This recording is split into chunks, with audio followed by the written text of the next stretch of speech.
Oke, jadi bahasan yang terakhir untuk update kali ini PP Universe ya, seperti yang teman-teman dan sobat-sobat semua tunggu-tunggu gitu ya. Di yang pertama kita ngelihat koin memang sebenarnya sulit ya dia untuk nembus yang namanya 3.500 itu sulit banget. Jadi kalau teman-teman memang ngelihat yang namanya pergerakan harganya nih, kalau dia makin lama di area overbought-nya ya potensi untuk dia kembali koreksi ini bisa jadi nanti akan curam gitu ya. Kenapa? Karena dia ditahan di sini, ditahan di area overbought-nya, dan kalau misalnya koreksi, nah teman-teman lihat akan koreksinya lebih jauh gitu. Terus apa? Terus ya kalau misalnya ya harganya turun, ya ini udah jadi konsekuensi gitu. Kenapa? Karena ya nggak usah repot-repot lah. Lihat aja resistennya di sini 350, 3.500, gak berhasil ditembus. Ya kalau misalnya nanti koreksi lebih dalam ya teman-teman akan lihat nih, wah ini akan turun gitu kan. Gitu. Jadi untuk next penurunan harganya yang wajib teman-teman pantau dan jagain dengan segenap hati dan jiwa itu di 3.160. Kalau harganya turun di bawah 3.160, maka teman-teman ngelihat ada potensi untuk koreksi lebih dalam daripada si koin. Gitu ya. Nah, kalau nanti tak jelasin ya, kalau nanti 3.160-nya dia dibawa turun, ada area support yang belum di retest di mana di 2.400. Jadi yang belum punya barang di koin tungguin aja nih. Dia nyampe 2.400 baru teman-teman beli. Gitu ya. Jadi buat yang inilah ya, buat yang udah punya di atas, nah ini Mas Emon nggak tahu kalian semua punya harga di berapa, tapi ya namanya momentum seringkali teman-teman lihat kan si stochastic slow tuh cukup, kalau dia kebukanya cukup lebar ya biasanya pergerakan harganya tuh jatuhnya lebih lebar gitu kan. Dan ini siap-siap nih. Kenapa? Karena dia stagnan nih. Ya kalau udah stagnan nggak gerak ke atas, tandanya apa? Tandanya tinggal turun kan. Gitu ya. Jadi hati-hati teman-teman gitu ya. Jangan sampai nyangkut lah akhir tahun ya. Kalau misalnya memang nyangkutnya 2%, 3%, buang. Tapi kalau di atas itu ya Mas Emon nggak bisa komentar. Jadi perhatikan, terus kemudian kita masuk dari foreign flow ya. Wait, foreign flow dari koin. Nah, ini yang agak sebel tuh gitu ya. Kenapa ini agak sedikit kita dipermainkan gitu, dalam artian ya ini kan masuk asingnya, keluar keluar, masuk keluar, masuk keluar, masuk keluar, kayak gerasak gerusuk gitu teman-teman ya. Jadi kalau misalnya udah ngeliat gerasak gerusuk, aduh kayak kok gak yakin gitu ya, lebih baik gak usah dikejar gitu. Dalam artian ya udahlah, kalau misalnya ini juga sebenarnya kelihatan momentumnya kayak nggak mau lagi ditembus, udah silakan close posisinya atau kecilin porsinya gitu. Jadi kenapa mengecilkan porsi atau exposure teman-teman ke si koin ya, karena kalau misalnya pun naik tetap dapat cuannya, tapi kalau nanti teman-teman ngelihat wah ternyata harganya koreksi nih, ya at least ya mungkin akan ada loss tapi tidak sebesar kalau teman-teman masukin portfolionya ke dalam si koin gitu ya. Gitu kurang lebih sih. Gitu ya. Jadi tetap jaga-jaga terus. Terus ya udah tahu tadi kan secara teknikal potensi koreksinya besar. Ya karena apa sih Mas lebih sukanya ngasih tahu kalau turun ke bawah? Ya kan kalau naik semuanya udah cuan. Gitu kan. Kalau naik kan semua cuan, semua happy gitu kan. Tapi ini tadi nih belum nggak semua dari kita nih bisa menerima yang namanya dengan lapang dada, oh iya analisaku belum direspon pasar, ternyata pasar nggak sesuai dengan ekspektasi, ini belum mau nih, biasa untuk ya udahlah kita buang dulu, kita beli di harga yang lebih bawah gitu ya. Oke. Hmm, gitu ya, itu untuk koin. Kemudian nextnya kita akan bahas yang namanya brand ya. Nah brand yang teman-teman ngelihat apa, nah ini kan udah sesuai ya, betul ya. Ya tinggal cek aja udah beberapa hari kalau brand sama BRPT dah. Mas Emon udah sempat mention nih nggak kuat ya di 10.050 ya, minimal lah ya, minimal maksimal bos turun ke 9650 gitu kan. Nah jadi apa nih, ya udah yang teman-teman udah tahu ya, ini kemarin yang tak bahas yang kayak kapibara ya. Ya ternyata kejadian nih, ternyata apa nggak kuat lagi nih. Nah ini kan nembus nih di bawah 1650, Ya potensi koreksinya ada nggak? Ya ada dong. Kenapa? Karena ya 9250-nya ini ada belum di retest lah ke bawah. Jadi potensi ke bawah ada nggak? Ya tetap ada gitu ya. Simple, tetap ada. Terus apa? Terus ya teman-teman lihat nih, stochastic flow-nya sejalan nih. Makanya Mas Emon nggak ribet-ribet, indikator ABCDFG satu aja cukup. Pakai market structure nih juga kelihatan nih harganya turun gitu kan. Jadi jangan dilawan gitu ya. Nah tinggal kita lihat untuk yang namanya si brand gimana nih. Oh bagus banget. Kenapa harga koreksi tapi asingnya tetap masuk? Nah karena di sini terjadi anomali ya, tung tung tung tung sahur ya, brand. Tinggal dilihat nih dari pergerakan ya mungkin dari tanggal 3 kali ya. Nah nih aku dan BK masuk di brand. Nah hold berarti. Kalau yang belum masuk cicil masuknya.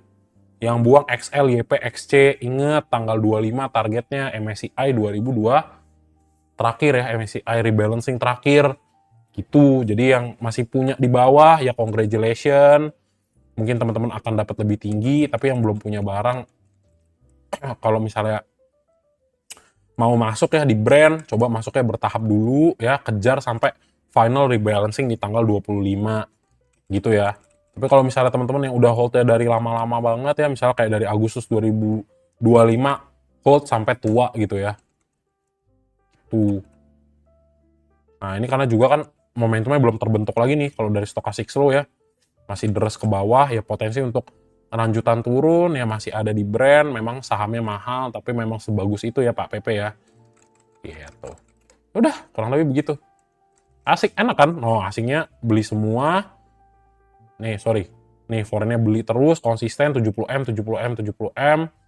Terus apa? Terus, nah yang beli aku dan BK masuk di brand ya. Gitu. Udah, konsisten beli. Meskipun yang aku udah mulai jualan ya. Si BK nih yang masih pegang agak positif.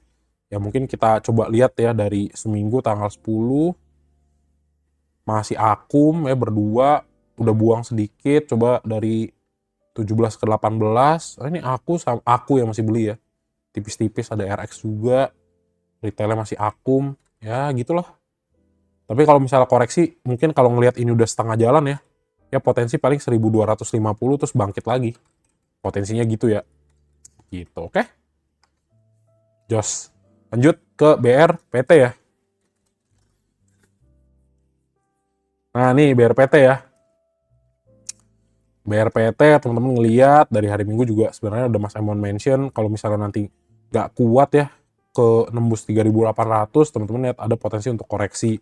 Nah, tapi di sini dilihat nih yang pertama momentumnya dulu deh. Momentumnya udah turun ke bawah ya, dan teman-teman akan melihat potensi untuk penurunan lanjutan daripada BRPT itu akan terjadi. Untuk naik support yang harus diperhatikan ya ini 3.400 ya sebenarnya. Tapi ya kalau misalnya ngelihat ya saham Pak PP suka ngasih ekor begini di bawah shadow, ya kalau dia bisa balik lagi klaim di 3.600-nya, ya ada potensi untuk tetap naik lagi ke atas. Tapi ya tinggal kita lihat foreign-nya daripada si BRPT. Ada XL lagi. Males bahasnya. Aduh. Nah, ini keterbalikannya daripada brand ya gitu. Jadi hati-hati teman-teman ya. Mas Emon gitu aja dah. Foreign-nya jual ngikut jual. Gitu ya. Gitu.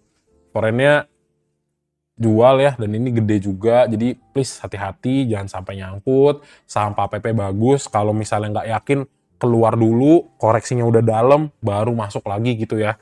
Karena apa? Karena 3-5% dapetin 6% aja udah balik lagi modalnya gitu ya. Jadi harus bijak ya temen-temen ya. Kalau dia koreksi lebih baik keluar kalau nggak yakin. Kalau misalnya udah TP, Mas aku pengen TP takut kagak kebagian TP, ya udah TP setengah gitu, tangan bergetar ya, berkeringat malam-malam nggak bisa tidur, ya kan nontonin Mas Emon karena takut nyangkut, ya potong portonya separoh gitu ya, simple. Nah nanti kalau misalnya koreksi lagi ke 3.400 dan di bawah 3.400 nih, ini solid downtrend gitu ya. Nah, terus teman-teman lihat nih, nah nih udah turun, nih nggak mampu naik, ya ini potensi untuk turun ke bawahnya masih ada gitu ya. Nanti kalau misalnya dia turun di bawah 3.400 ya, ini tak jelasin ya. Nah, potensinya retest kemana Mas Emon? Ya potensi retestnya ke 2.830 gitu ya, untuk yang namanya BRPT. Tapi ya kalau misalnya Pak PP masih mau jagain harganya untuk stay di atas 3.600, wah ini angka topi ya buat Pak PP ya. Gitu. Kurang lebih gitu ya. Itu kan. Nah, sekarang kita bahas CDA ya, teman-teman ya. CDA tapi bohong. Kita bahas PTRO. Kita bahas PTRO ya.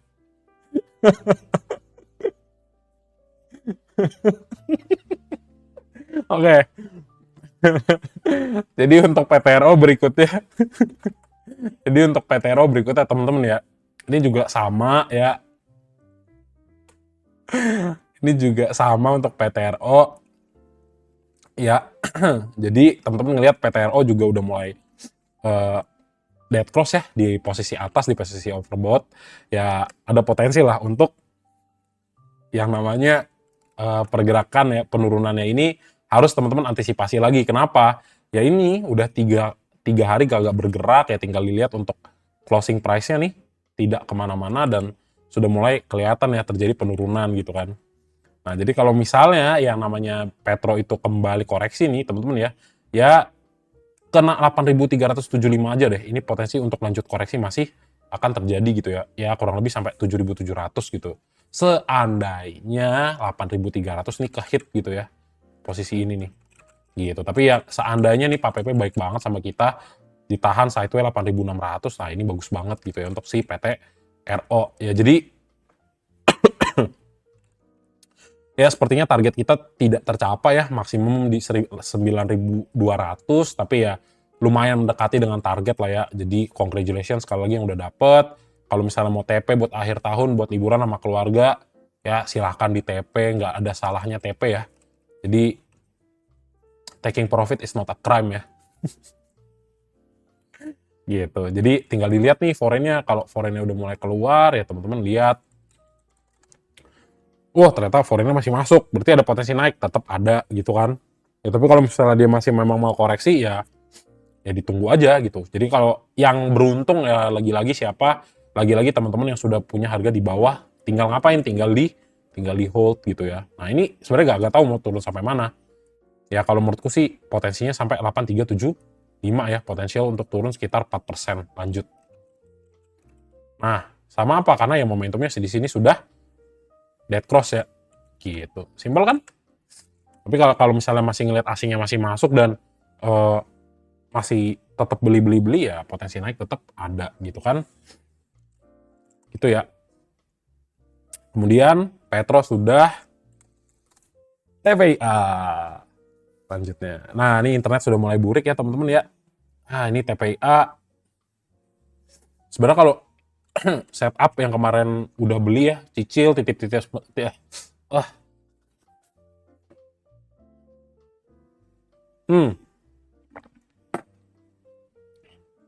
Nah, so buat TPA yang kemarin udah titip sendal ya di 650 ya 7 ribuan ya congratulations ya dapat kenaikan harga sekitar 5%. Kalau sebenarnya sih ya kalau kenapa Mas Emon nggak berani untuk rekom beli ya karena apa? Ya karena ini ya ini mencerminkan harga Bitcoin waktu tahun 2021 kalau nggak salah ya. Nah, tinggal kita lihat aja nih ya. Bener nggak ingetanku ya? Soalnya nyangkut dulu pakai hafal ya. Aduh nge-lag banget ini. Ntar ya, biarkan aku bereksperimen. Nah ini ya, ini mencerminkan Bitcoin bener kan? Oh 2024 sama 2021 kayaknya deh. Bener gak sih? Ntar ya. Nah ini ya, nih.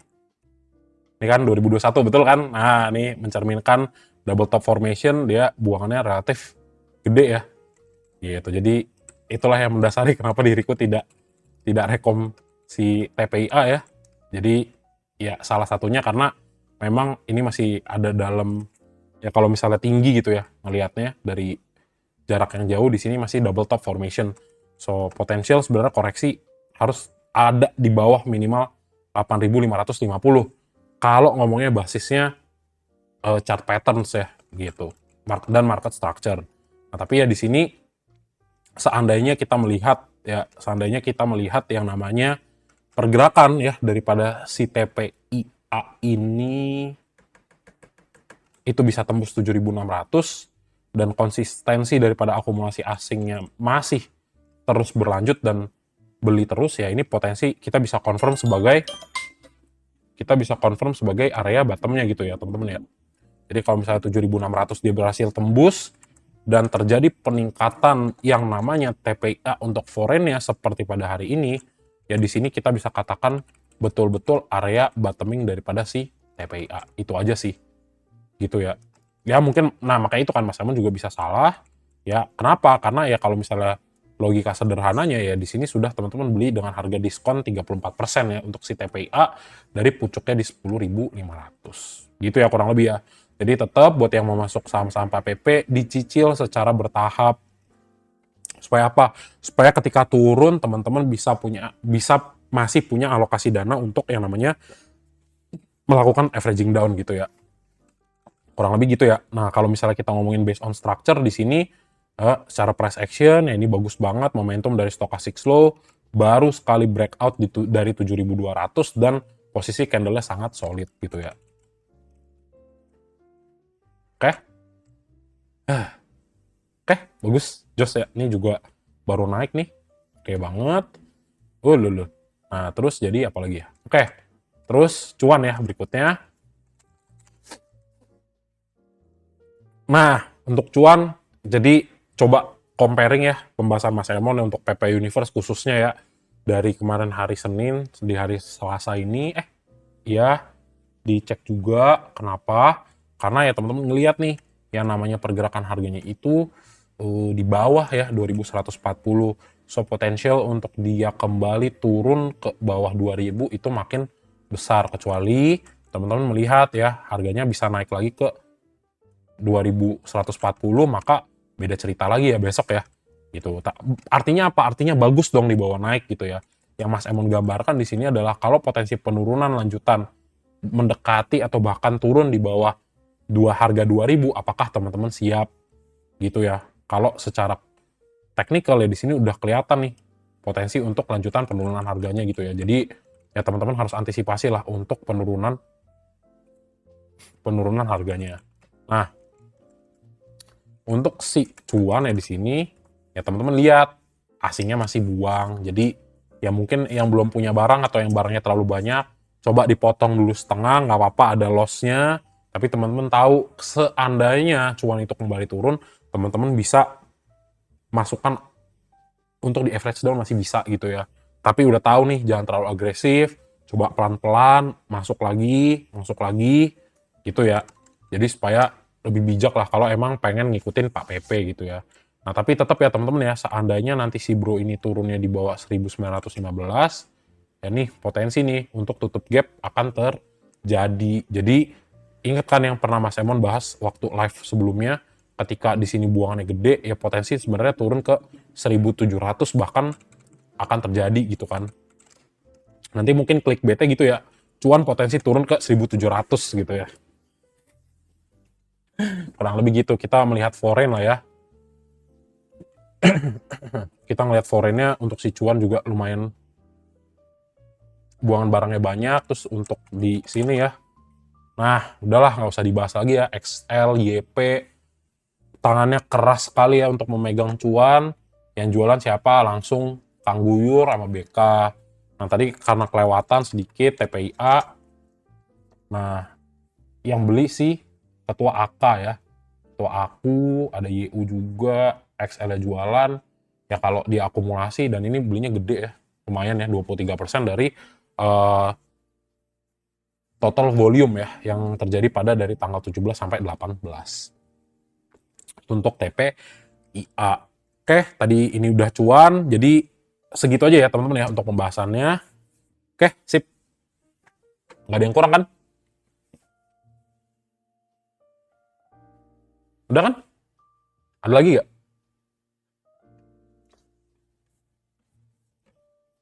Oh, oke, terakhir jadi iya ya. Oke.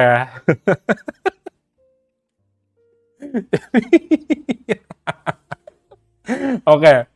So untuk CDA teman-teman ya, eh ya ya gimana ini, ya sebenarnya gini nih, ini ada area Fibo ya di 1790 ya, di 0,618. Sebenarnya kalau misalnya dia bisa technical bounce ya untuk klaim lagi di 1800, ya akan bagus gitu ya, dalam artian kita sebenarnya mengharapkan lah at least yang namanya CDA itu dia bisa sideway di antara 1875 sampai 1000, di antara 1800-an lah dia gitu kan. Tapi ya kalau misalnya kagak bisa ya, dan teman-teman ngelihat memang secara konsisten asingnya buang ya, karena memang saham-saham PAPP itu dijual ya ke asing. Jadi kalau misalnya asingnya beli ya pol naiknya tinggi, tapi kalau misalnya asingnya jual ya terkoreksinya akan cukup dalam ya, sama kayak pergerakan di sini. Seandainya teman-teman melihat yang namanya CDIA itu koreksi sampai 1740, iya harus bersiap gitu ya. Dan kalau misalnya seandainya di sini nembus ke bawah, ada potensi untuk apa? Ada potensi untuk yang namanya CDA untuk testing lagi di 1600 gitu ya. Begitu. Jadi kurang lebih begitu ya teman-teman ya untuk yang namanya foreign-nya ya di CDA. Nah, di sini ya teman-teman tahu nih gitu kan. Asingnya masuk lagi ya kan. Asingnya masuk lagi, oke. Kemudian kita coba lihat untuk CDA. Aduh, XL, XL, YP masuk lagi ya. Ya, kan lama lah ini ya. Itu dari tanggal 17 sampai 18. Coba kita masuk tanggal 18-nya aja ya. Nah, XL masuk lagi, oke. Jadi agak-agak sulit nih teman-teman ya. Kita ngelihat mungkin CDA akan kembali terkoreksi. Ya, 2 hari terakhir XLYP jadi top frag ya. Terus kemudian apalagi kalau misalnya lihat, wah PD, LG, Kangkang Guyur udah mulai buang, ada BB juga, ada YU. Jadi ya akan sangat wajar kalau kita melihat yang namanya terkoreksi masih berlanjut. Ya tapi meskipun demikian gitu ya, oh ternyata asingnya memang kembali lagi beli 9M. Tapi ya sebenarnya fokusnya ke sini nih. Nih. Nih ya. Nih. Ya ini berdua masih beli, kagak bakal mungkin mau diangkat gitu ya. Sama di sini momentum base juga stochastic slow masih area turun ya dan jauh, jadi nggak bisa berekspektasi banyak. Seandainya dia turun, teman-teman harus tetap prepare ya ke 1700-an. Nah kalau misalnya dia bisa klaim aja di area 1815, ini akan jadi oke gitu ya. Itu aja sih harapannya sebenarnya untuk pergerakan di CDIA gitu ya teman-teman ya. Gitu. Jadi kurang lebih seperti itu teman-teman untuk jadi kurang lebih gitu ya teman-teman ya untuk pergerakan harga daripada saham-saham.